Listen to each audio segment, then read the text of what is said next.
Outside of Link, there are very few things that every Zelda game has in common. For example, the Master Sword, easily one of the most iconic weapons in video game history, makes a surprisingly small number of appearances, not even being in every game that has Ganon as the main villain.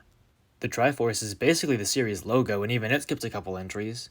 Heck, Princess Zelda herself, the titular character, famously doesn't show up in every game. However, there is one element that connects every game in the series together: MacGuffins. Regardless of the country or area he finds himself in, Link is almost guaranteed to wind up searching the map for some special artifact, whether they be magical instruments, pieces of a song, or literal giants. And the newest entry, Tears of the Kingdom, is no exception.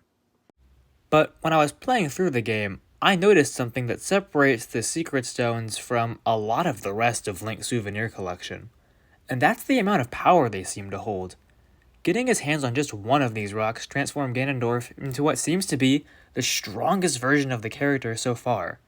They're likely among the most powerful items in the series, alongside the likes of the Fused Shadow or Fierce Deity's mask.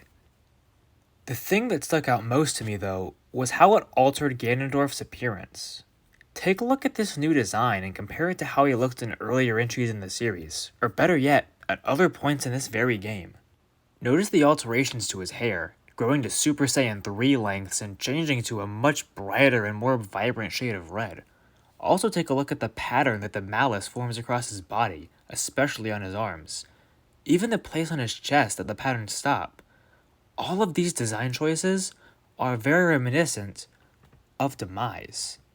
Their builds are also practically identical after the power-up, to the point where, way back in 2019, when Tears of the Kingdom's first teaser was released, a not insignificant number of people were convinced that Ganondorf's silhouette actually was Demise. This is the only time Ganondorf has ever resembled his original incarnation this closely, and it was only after he came into contact with the Secret Stone specifically.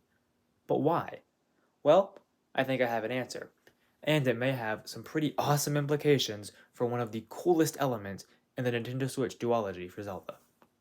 Think back to Skyward Sword for a minute. For the majority of that game, Demise is stuck in a weakened state as the imprisoned, and to regain his true form, he has to absorb Hylia's power from Zelda. So, my theory is that the Secret Stones contain, for lack of a better term, Hylia's essence, so that by using them, Ganondorf was able to access Demise's true power, just like in the final act of Skyward Sword. Okay, now that we've set a decent foundation for the theory, how can we connect the Secret Stones directly to Hylia? Well, I think the best way is through the powers they give their other, non-Ganondorf wielders. The big two being Light and Time. Light doesn't really need an explanation, that's just Hylia's power, and it consistently manifests in Zelda throughout the series. She also has a pretty strong connection to the concept of time. For one thing, the royal family, her descendants, are in charge of protecting the Temple of Time and the Ocarina of Time. Of the two existing gates of time, one of them is located in her temple. But the biggest example are the special abilities of her creation, the Master Sword, which is, to quote Sheik, a ship used to sail through time. But the thing that's most interesting to me is what happens to characters who ingest Secret Stones. As we're both told by Minoru and shown through Zelda and Ganondorf, when someone eats a Secret Stone, they become an immortal dragon. Going back to Skyward Sword one more time. Right after Demise is resurrected, Groose tells Link that the demon hasn't fully absorbed Zelda's spirit yet, and that he, quote, may still have a chance. However, if that's really the case, then Demise wasn't truly restored to his full power yet.